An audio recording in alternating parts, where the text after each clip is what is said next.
Hello everyone, I'm Angelo, and I'm very happy to meet you all again. Today, I'm going to share with you all an experiential testimony article after my young son fell ill.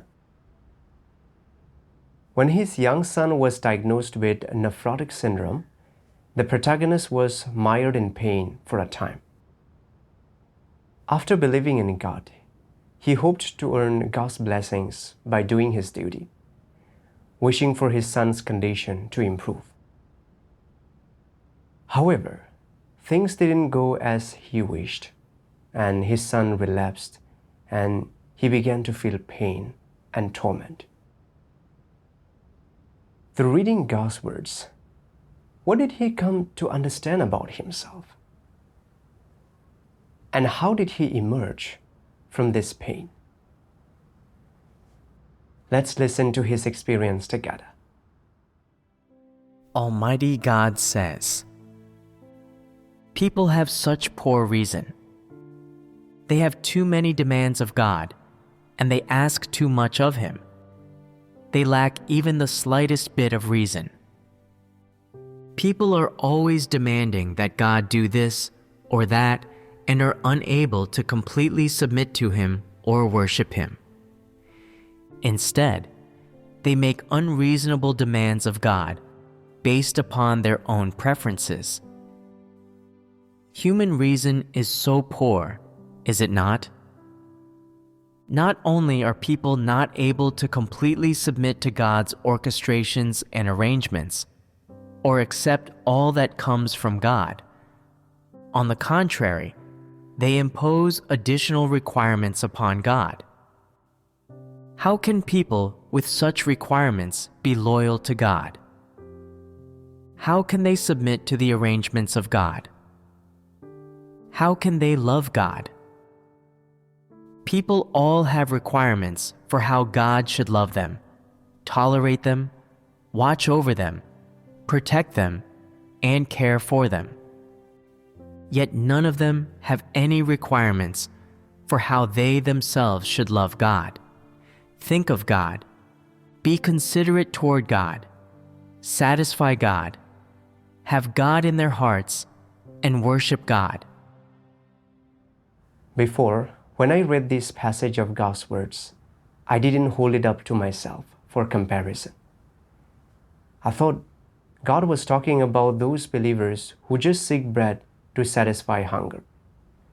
That only people like this would persistently make requirements of God and demand grace and blessings from Him.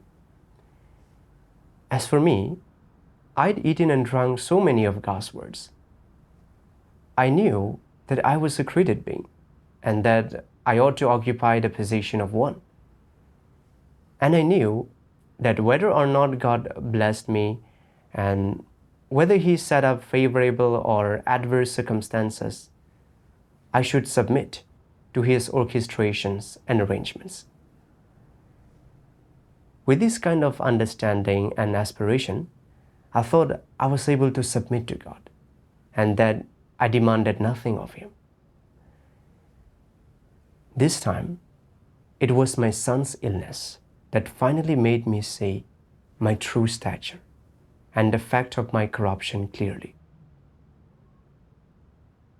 In September of 2015, my son came back from his grandmother's house, and his grandmother said that he had gained weight. I noticed that my son's eyelids were a bit swollen. Something about them just didn't look right. I had my son take off his shirt and pants so I could examine him, and I saw that his legs were quite swollen and had a shiny look to them. When I pressed his leg, it left a hollow, and it didn't recover right away as it would with a normal person. All of a sudden, I thought of something that elderly folks often said: boys fear swollen legs, while girls fear a swollen head. It means that if a boy's legs are swollen, he must have a pretty bad illness. I had a bad feeling in my heart, my son definitely had a serious illness. The next day, we took our son to the provincial nephrology hospital. The doctor said that he might have nephrotic syndrome. With this kind of illness, the levels of albumin in the body are severely low, while creatinine levels run far too high. The patient will become increasingly weak, and if it gets worse, it develops into uremia. I recall that in Chinese medicine, it said the kidney is a person's congenital foundation. If something goes wrong with the kidney, it has a direct influence on a child's health. If this illness couldn't be cured, my son wouldn't be able to go to school like normal children, and getting married would be an issue for him too. Thinking of this, I was very worried, and I thought, my son's only 14. He's got a long road ahead of him. Is he really always going to be plagued by illness? How can a kid of his age bear this? I can't let my son just be ill like this. Even if we have to sell our house and land, I've got to make sure he gets cured. I waited anxiously at the hospital for the results of my son's diagnosis. In my heart, I was praying to God nonstop. While praying, I remembered that yesterday I was supposed to host a gathering at my house. Was I not delaying my duty? I felt great self-reproach, thinking that I couldn't let treating my son's illness get in the way of hosting gatherings.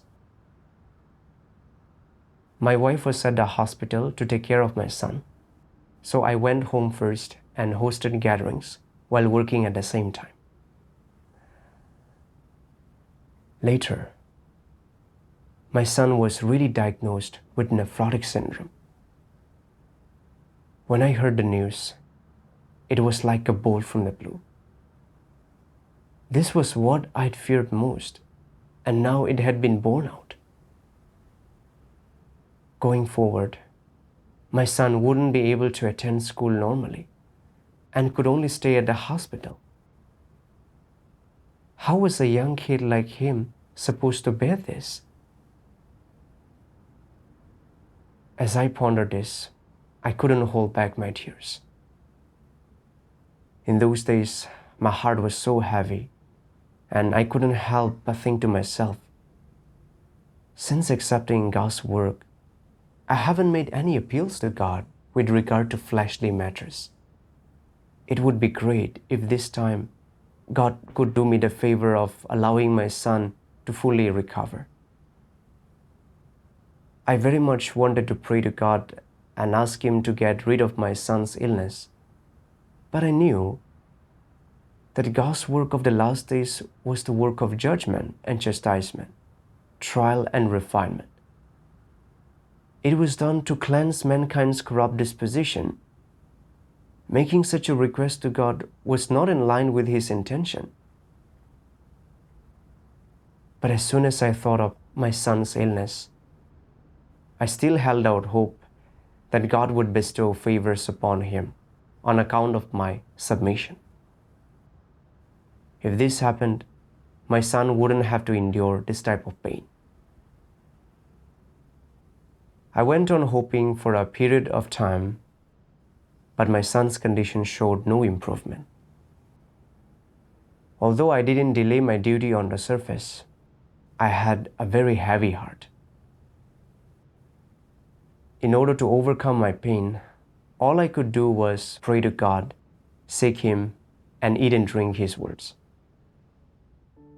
What you pursue is to be able to gain peace after believing in God, for your children to be free from illness, for your husband to have a good job, for your son to find a good wife, for your daughter to find a decent husband, for your oxen and horses to plow the land well, for a year of good weather for your crops. This is what you seek. Your pursuit is only to live in comfort, for no accidents to befall your family, for the winds to pass you by, for your face to be untouched by grit, for your family's crops to not be flooded, for you to be unaffected by any disaster, to live in God's embrace, to live in a cozy nest.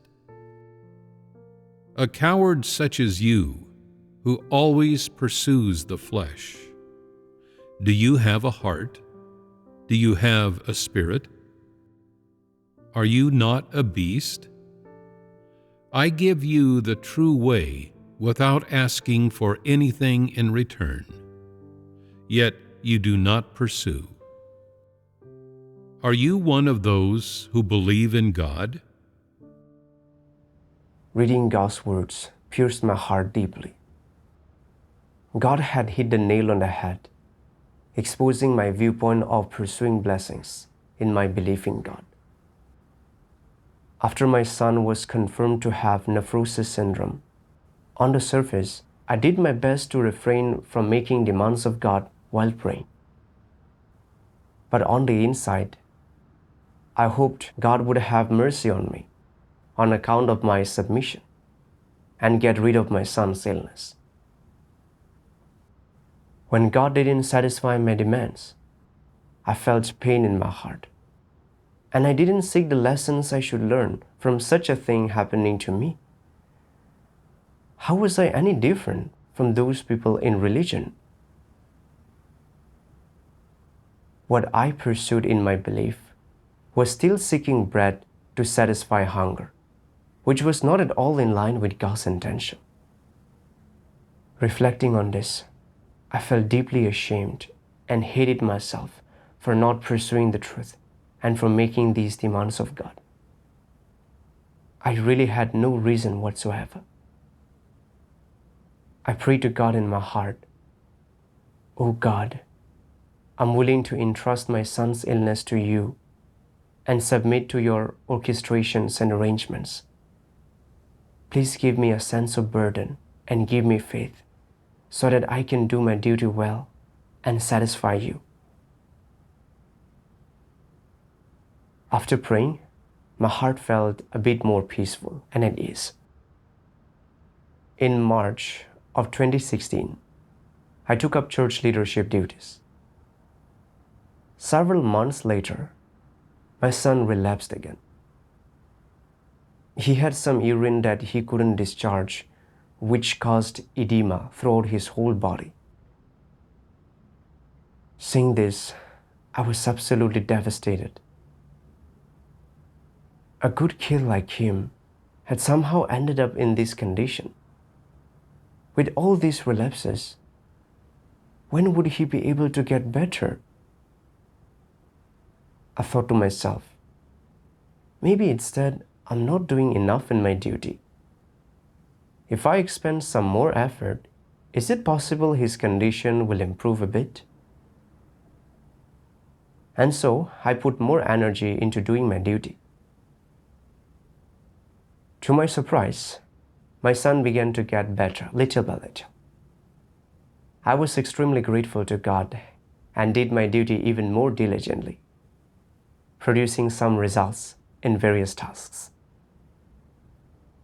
Time passed, and in the fall of 2016, my son's condition unexpectedly took a turn for the worse. He was discharging less and less urine every day, and almost all the liquid was accumulating inside his body. His body was severely swollen to the point that his face had changed shape, and his eyes had become narrow slits. He was unrecognizable. His legs looked like elephant legs. His skin was shining bright, and he could barely get out of bed. When we were away doing our duties, he could only pass the time playing on his phone.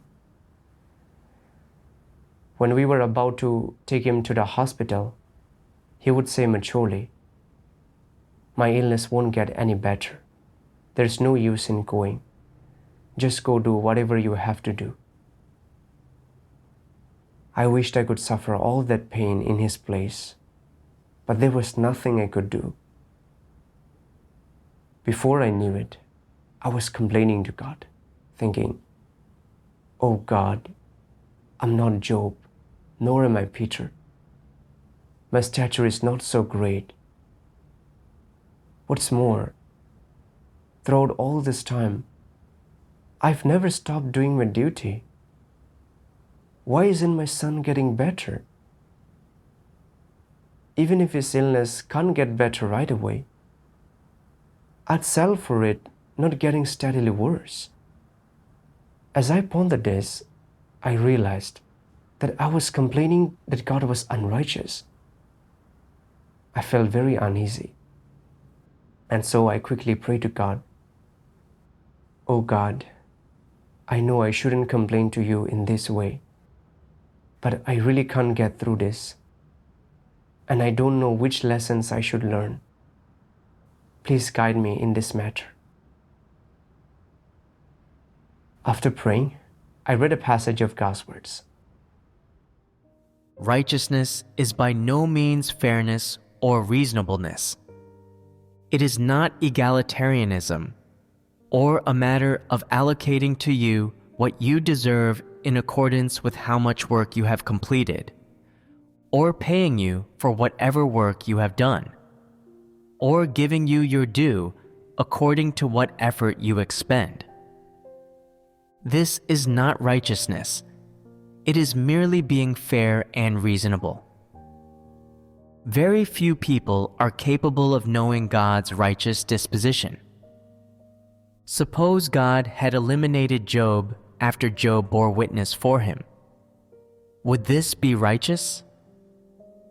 In fact, it would be. Why is this called righteousness? How do people view righteousness?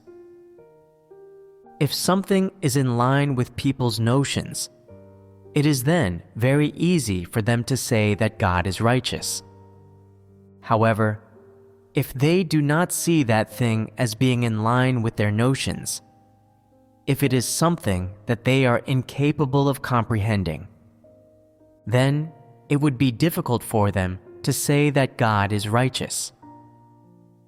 If God had destroyed Job back then, people would not have said he was righteous.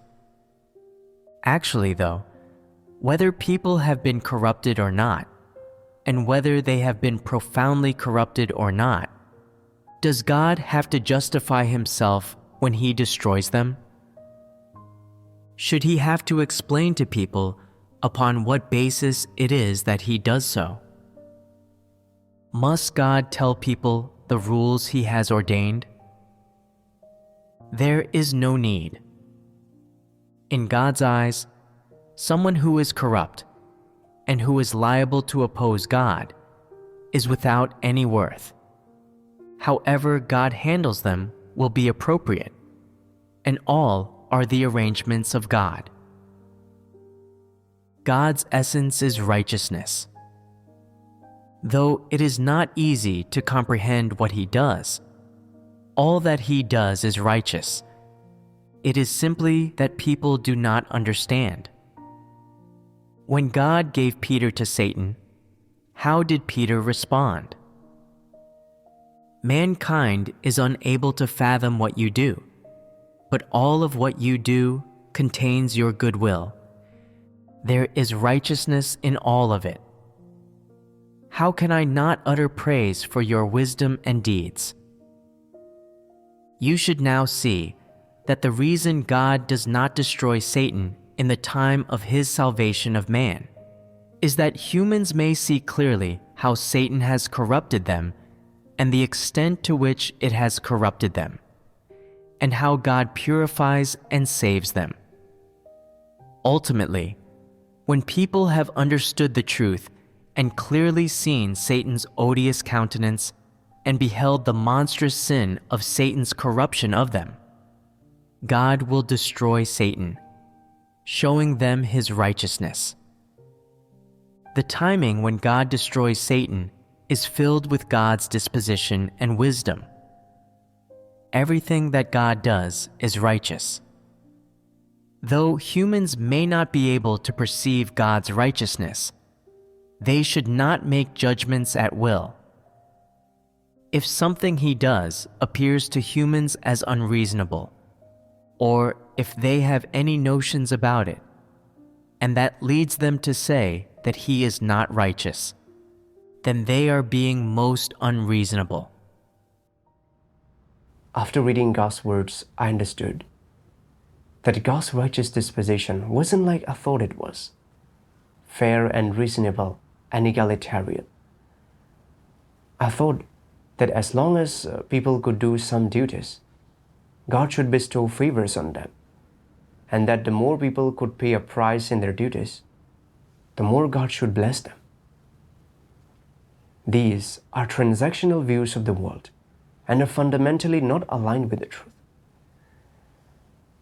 God's essence is righteous. Everything he does is a natural revelation of his righteous disposition. I thought of how Job feared God and shunned evil and was a perfect person in God's eyes. According to man's notions, he shouldn't have had to face Satan's temptations, but God permitted such a thing to happen to him. Although this was not in line with man's notions, it perfected Job's faith.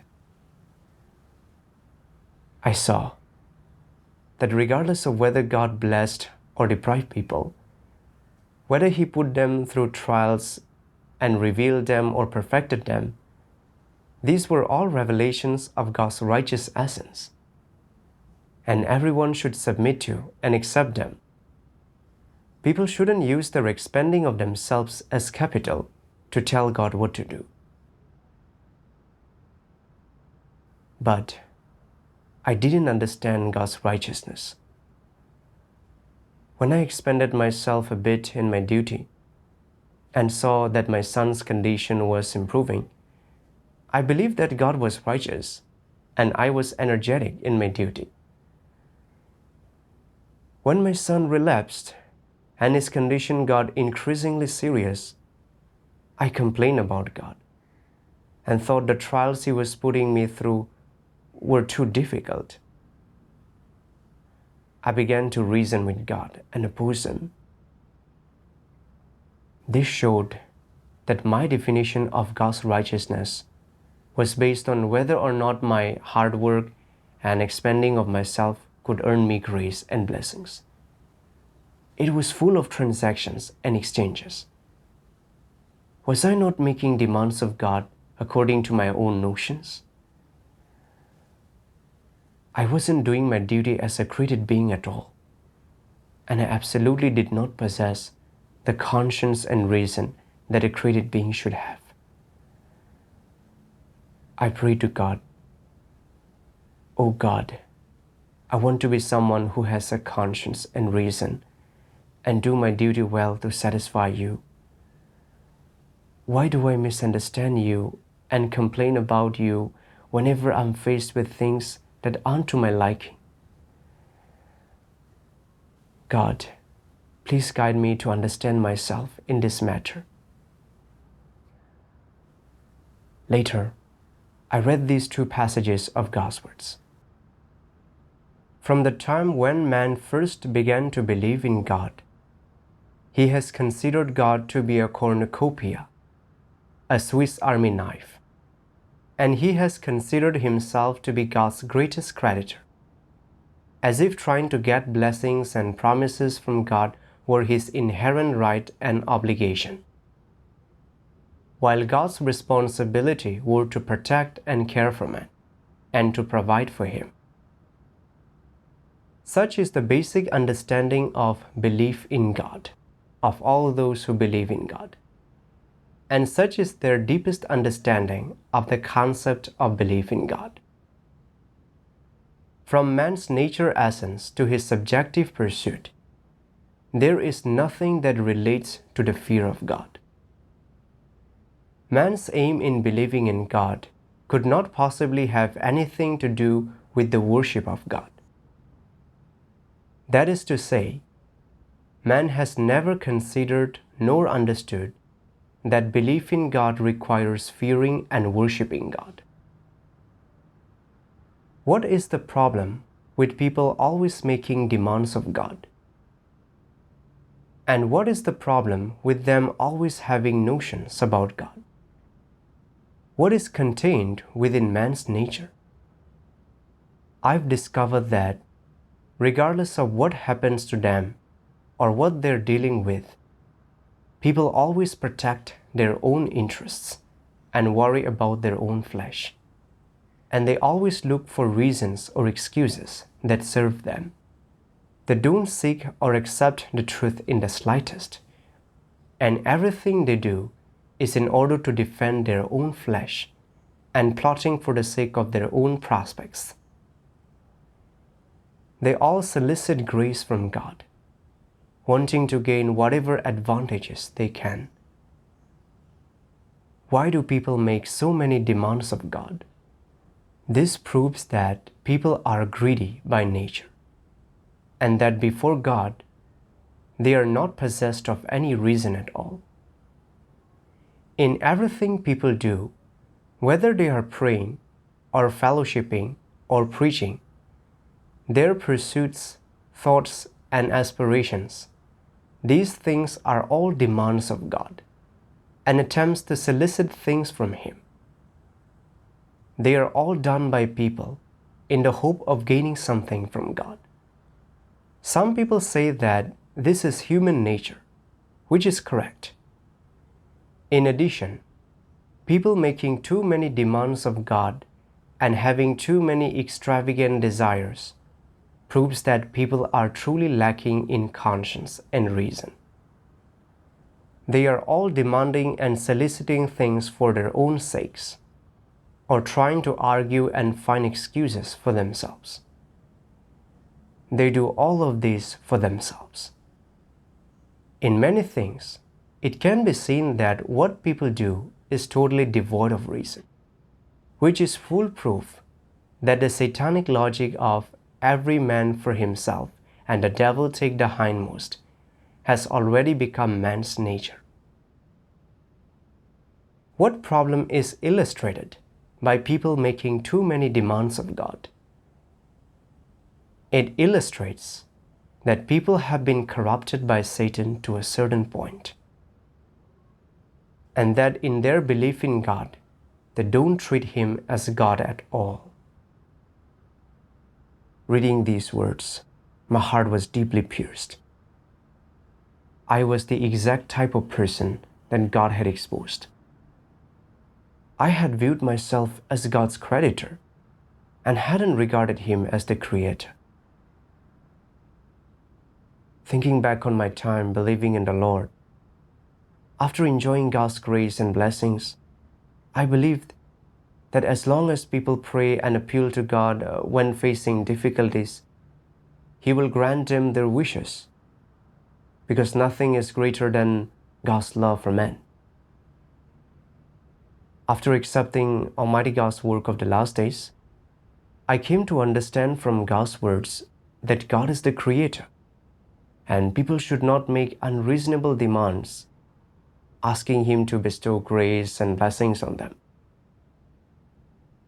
However, the viewpoint of gaining blessings within me still did not change. Take my son's illness, for instance.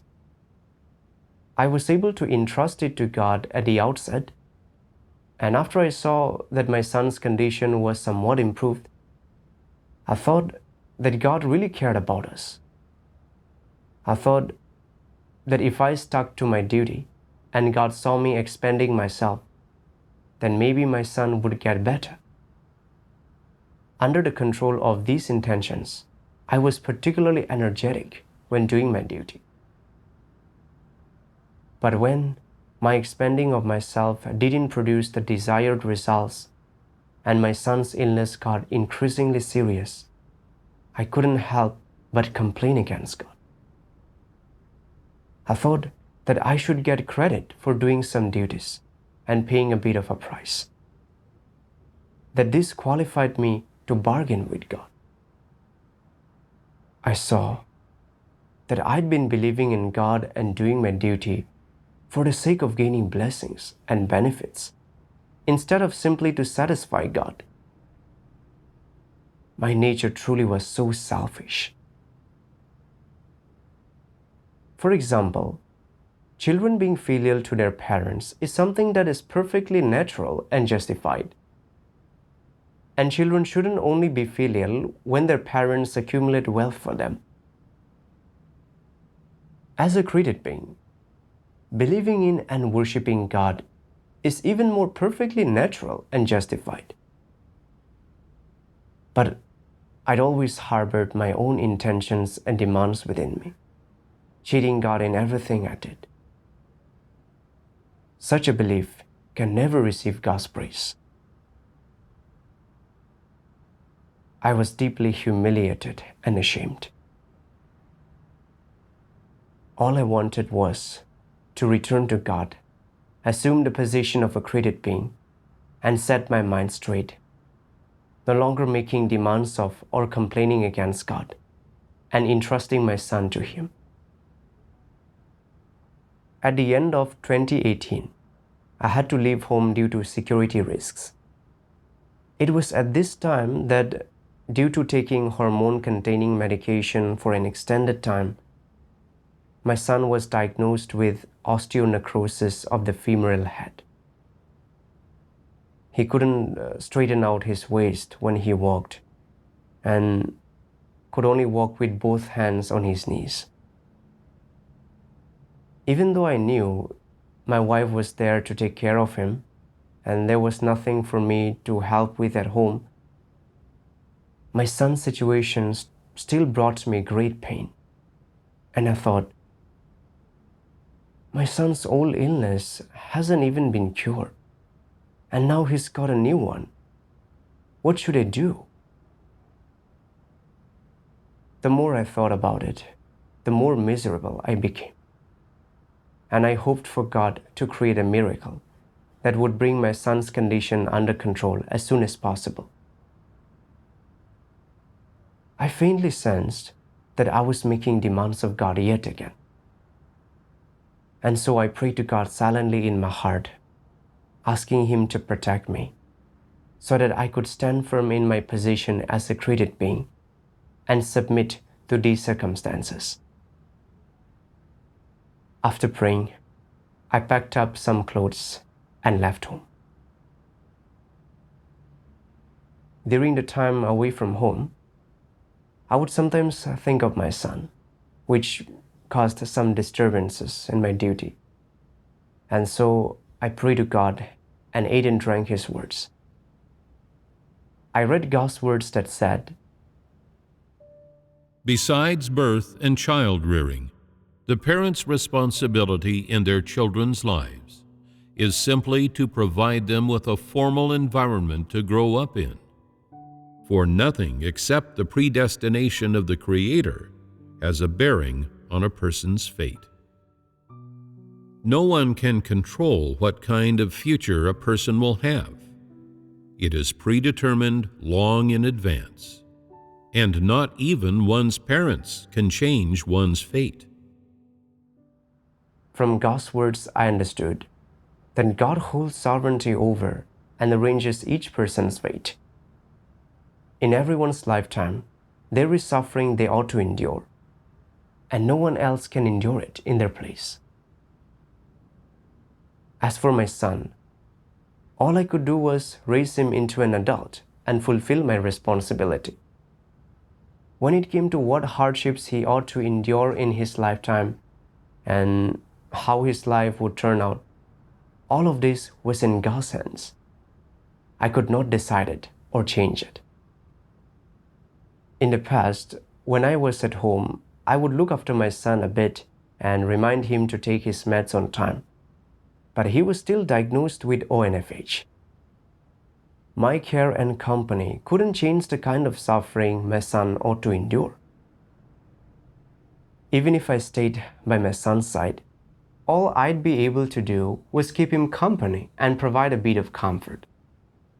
I absolutely could not decide whether his illness worsened or improved. I had to entrust my son to God.